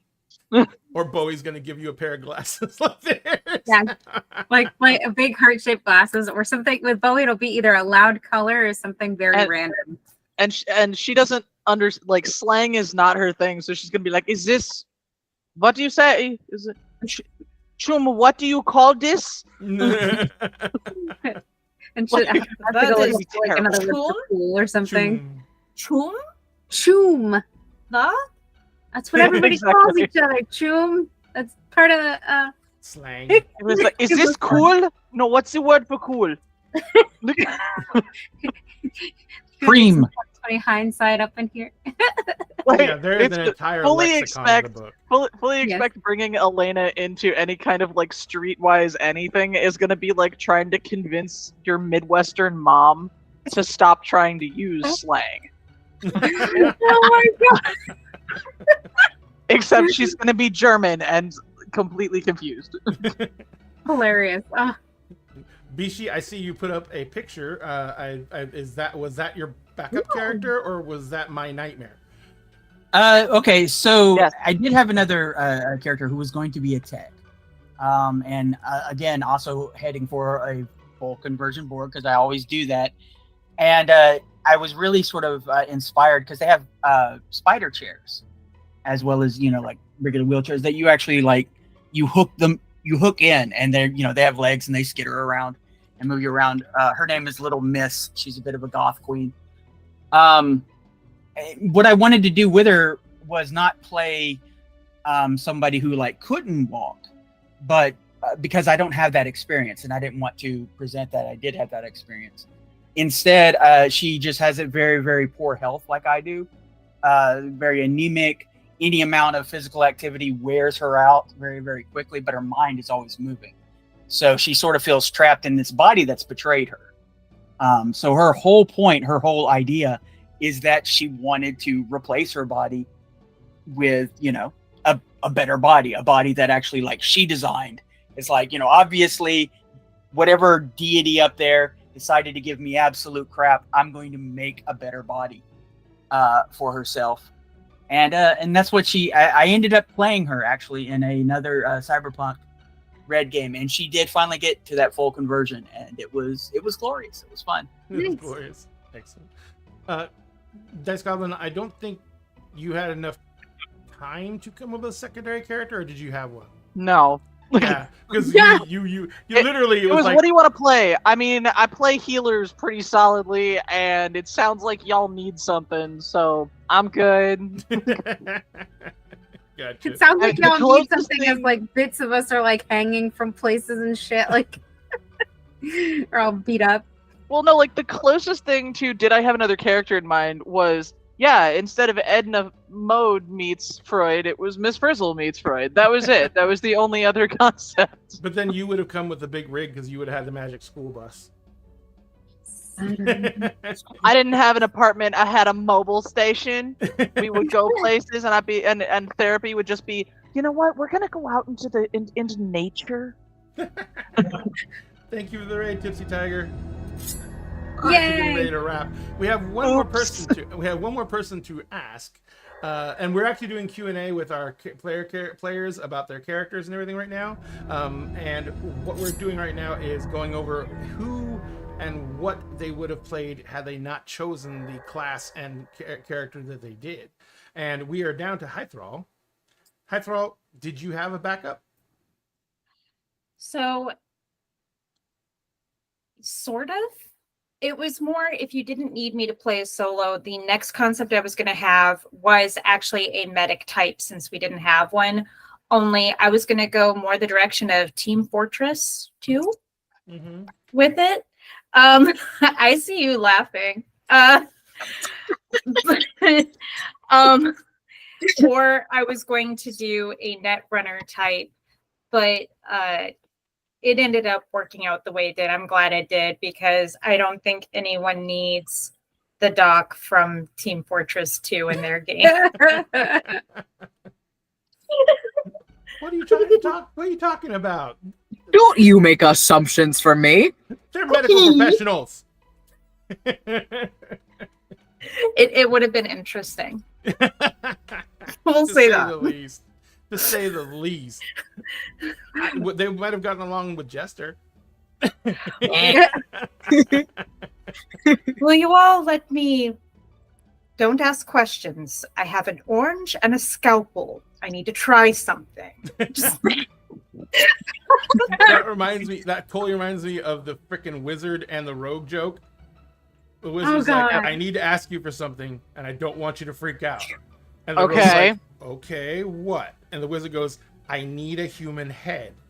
And the rogue says, "I need to show you something, and I don't want you to freak out." And Pulls out a human head. he pulls out a bag and goes, "Which one?" Yeah, it's like, I need a pristine human skull, and you can't ask questions. Okay, you're not allowed to ask questions either. Which one would you like? That one. That one Yeah. there. All right, We guys. said no questions. That was the backup. That was back up. Cool. Excellent. Well, guys, we're going to go ahead and take the night off. I did do. We had a question. We had a we question? do. We have a question. Oh. In character, what is your favorite dessert? Thank you, Numbers. Ooh. So Do you want the boring answer from the boring lady? Because I have one. Go ahead. I got to hear it. Vanilla ice cream is delicious and perfect and pure. It is the best substance ever created. Who's anyone else got an idea? I was gonna say I can see Selkie just losing their shit. So Go for it. Oh, God. It's just rice pudding with copious amounts of glitter. God. Right, That it's fits. shiny. Edible glitter. I never said edible. Everything's Pepper edible shaker. if It's you not have a the right pepper attitude. shaker. It's a glitter shake. It's, oh my God. Can I get some of that for the ice cream? Yeah. Why is it so reflective? Anyone For else got Chris, one? for Chris, it would be a blondie with that maple sauce on it because one year her and Anna got to share a piece because they couldn't get birthday cake, but their parents found that. And ever since then, she hasn't been able to have another one, but that's her favorite. Gotcha. It's cute. Who's that? Bishi? What Chris just changed my answer. No, it's perfectly fine. I was going to go with something somewhat boring like cheesecake, just because Do it. She's also the McRib eater. Yeah, yeah. just like something that's like high and sweet, and she can shove into her mouth. And what's amazing now is she can eat all she wants. Not going to change her weight. Not going to change anything. She doesn't have to work out at all. Nope. And she can keep some for later if you want it. Like, she can open up the little compartment and go, "Here, I just chewed it and tasted it." It's fine. And the compartment's refrigerated. She's become a kibble processor unto herself. Appreciate the offer. Going to pass. This is how bad Cyberpunk is. There is literally food that the cheapest version of food you can get is called kibble. And Yeah. it looks like dry dog food. Yep. All right. Literal sticky snacks. I think Bowie's dessert. Did we say what No. Bishi's dessert was? I was ready. Bishi- I I imagine you just eating bowls of sugar. Yes. No, Bowie's dessert is actually called gulab jamun. They're fried dough balls. That's an Indian dessert that are drenched in rose syrup. But she hardly ever gets to have them. Super hard to find and very expensive in this world. So usually she'll just stick to lollipops. So she has a whole stock of lollipops. Well, that you almost always have. she's usually hacking with one in her mouth. So Yeah, You went all kinds of fancy with that shit. You're like, Nice. this, I was like, this. I mean, the funny thing is that most of these desserts we would not be able to acquire without spending like Yeah. hundreds of Yeah. euro bucks to pick up, or eddies, excuse me. Yeah, in an actual cyberpunk world, no, absolutely not. It would be one of those things that, like, actually with Chris, you gave the perfect example. You had this once as a child, as a once in a lifetime delicacy, and you've been that's been in your head every single time you get anything sweet. It's like, this is almost like that, but not. So it became like a status or standard for what you were going to judge other things by after that. Yep. I feel like Elena may have had the best chance to have consistently had hers just because of living in Germany and having a different experience growing up, and also kind of coming from money over there, which did not translate to money over here. As long as the milk for the dairy didn't have to be cow's milk, you're probably okay. Are cows all gone? What the space that you need for livestock like that. I mean, there are obviously there are places. If you read up, it's actually kind of interesting. There will be people who will set up like a garden on top of a building, and then that whole neighborhood gets all their guns and all that, and there are wars that are fought over like a small garden up on top of a building, like full on, because the gangs will come in and try to take them up, and the kind of like what we're doing. Honestly, that might even be like a reason why they're being hit. If they have like some sort of little greenhouse or something like that isn't easily found out there. Basket didn't really give you any details like that, so you could probably like hurt him and make him right. And on it goes back to the Seven Samurai / Magnificent Seven comparison, because that was for farmers basically. Yep. Oh, what's Basket's favorite dessert though? Basket's favorite dessert is Twinkies, but not Twinkies, like not the modern version of Twinkies, whatever they are. He likes going around and finding old classic Twinkies that were from like the 90s. I can't hear the word Twinkie without just thinking twink. I mean, like I can't stop thinking whenever you say that the Basket just really likes eating out Twinks. Like that is what is playing through my head right now. What is it? 3 holes for cream every Twinkie? You just keep dropping the last syllable. What would you say, High I said that's a different game. That's a different game. Yeah, that's the game we save for the Patreon only exclusive. It's the AU. Yeah. All right. Well, ladies and gentlemen, we've kind of hit some energy lows, so I'm going to let these people run off and get to bed. I want to let them, however, tell you where that you can find them on the massive interwebs. This time we'll go the opposite direction, and we'll start with Bishi.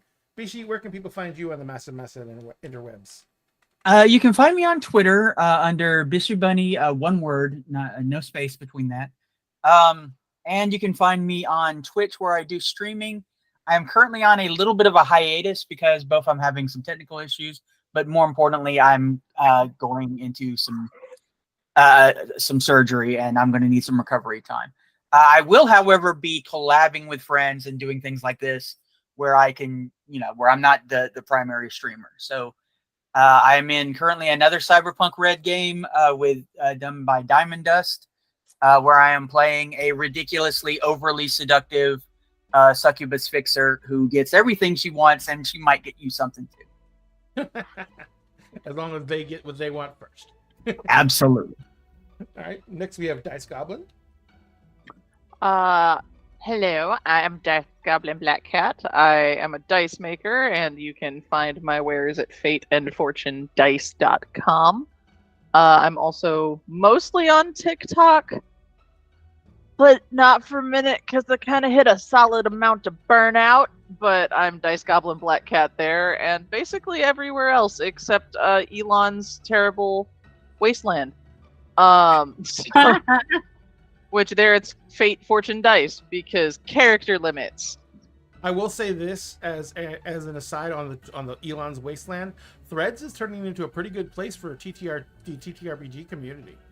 It's actually growing pretty quick, and everyone there is like being really supportive of each other, and so it's kind of nice. It's not the horrible thing that that Twitter is, and it'll forever be Twitter.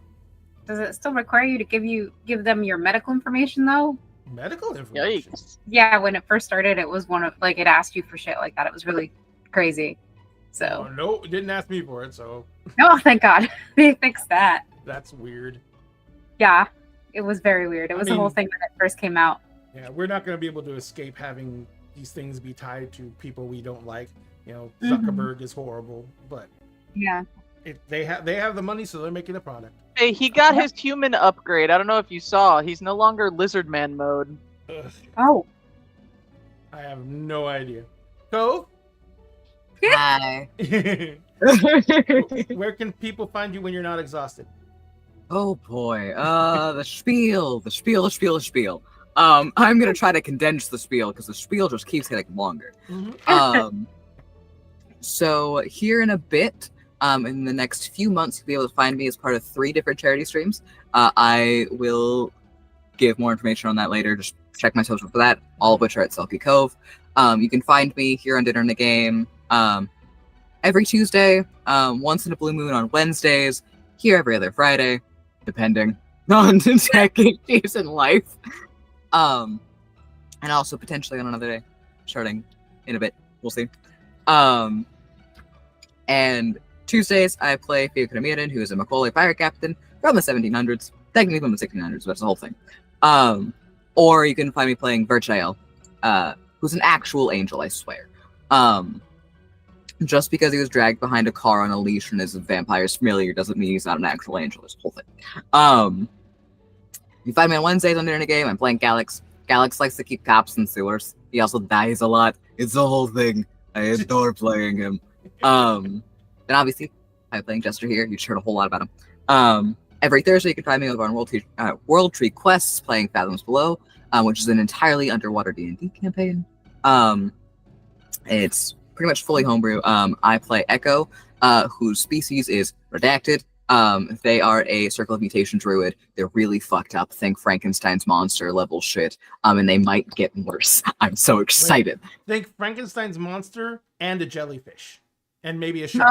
Oh, Maybe a shark, and a whole bunch of other things. Yeah. They're super fucked up. I adore them. They have art. It's wonderful. It's amazing. They're gonna get worse here soon because they might assimilate some other creature. It's a whole thing. Creature might have been their friend at one point. It's whatever. And then, oh boy, you can find me on Start Playing here soon. That is almost fully set up. I'm very excited. For now, I'm only running one-shots. However, what I am running is I'm running games of Alice is Missing. So you've seen me run that once before here. I will actually be running a sequel game on Dinner in the Game in the nearish future as well. But if you want me to play Alice is Missing with you, to facilitate a game for you, so you can learn, so you can play, so you can experience that, find me on Start Playing. I'm also, the 2 one-shots that I am currently putting up are an Escape from Wonderland one-shot, where you very much so escape from Wonderland, and it's a escape room style puzzle game. It's none of my games are going to be set in D&D, so you'll learn another system, but I will include all of the teaching for it, so don't need to worry about that. And the other is a Five Nights at Freddy's themed one-shot. Are you going to be an animatronic? Are you going to be a person? I might run 2 different ones where you can be, whatever you want. So yeah, those are ones that I have now. I might run another one later with the Fae and that whole thing. Surprise, surprise. You'll also be able to see me here at PAX Unplugged. Come December. I will be there. I will be part of a few panels. I am very, very excited. I am also down to be in more panels. I want to be busy at PAX. yay. And then also, almost done, I swear. Here soon, I'll be running 2 virtual panels. They're educational panels.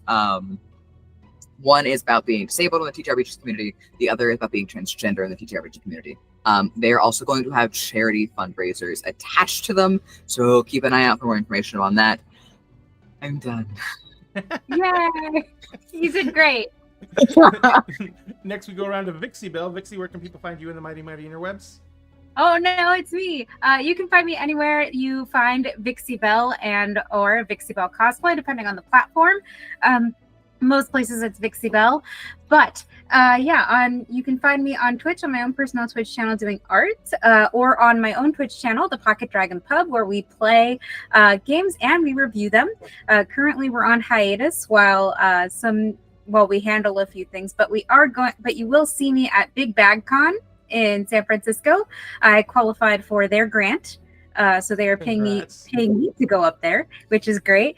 And I will also be at PAX Unplugged. I'm working with with another company on doing another action play. I'm very excited about that. So I'm keeping most of my projects are in development, and when they are out, you will see them on the Pocket Dragon social media and on mine. So keep an eye on all of those things. For the Pocket Dragon, it's at Pocket Dragon Pub or at the Pocket Dragon Pub if you don't find us that way.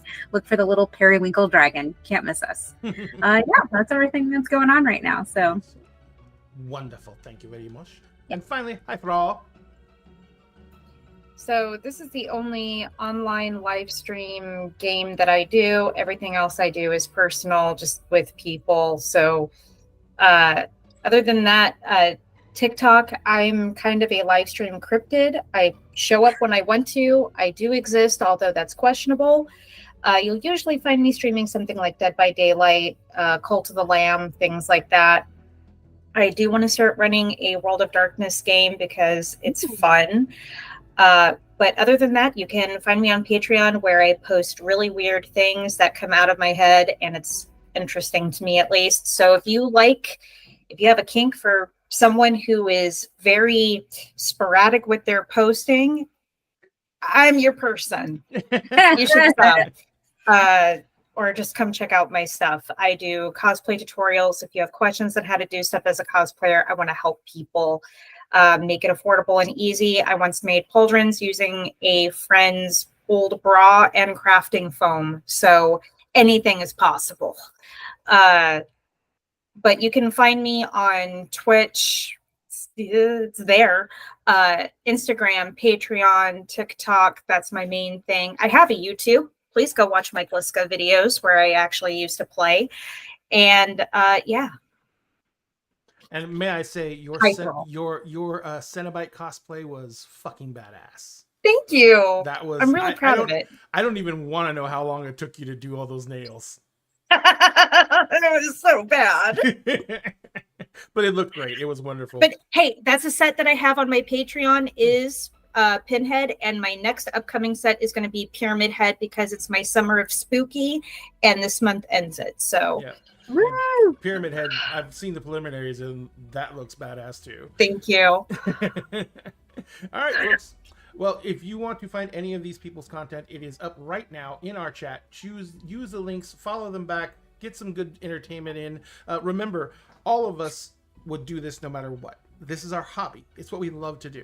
But when someone takes the time to actually follow a link and hit a link to hit a like or follow button, that is a massive boost of our serotonin cell of content, because it lets us know that someone else cared to take the time, and that is incredible. We can't thank you enough for it.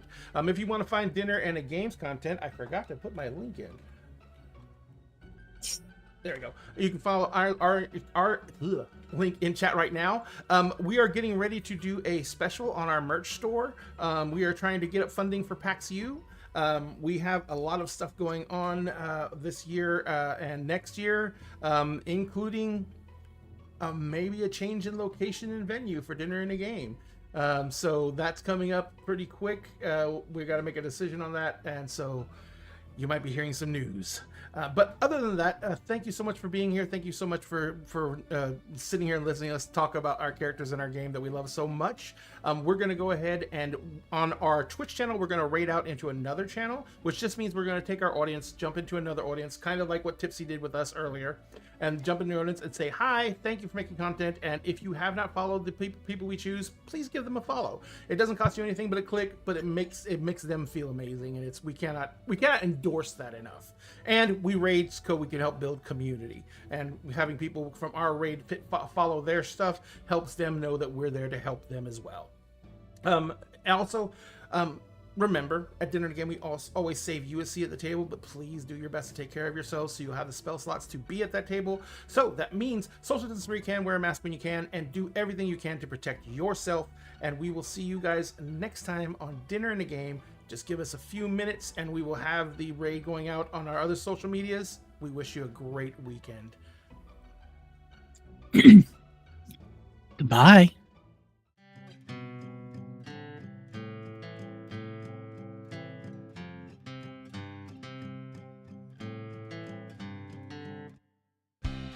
When I stood across the table from you,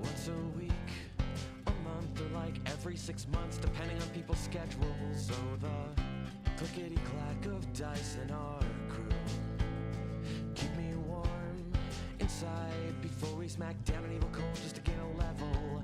And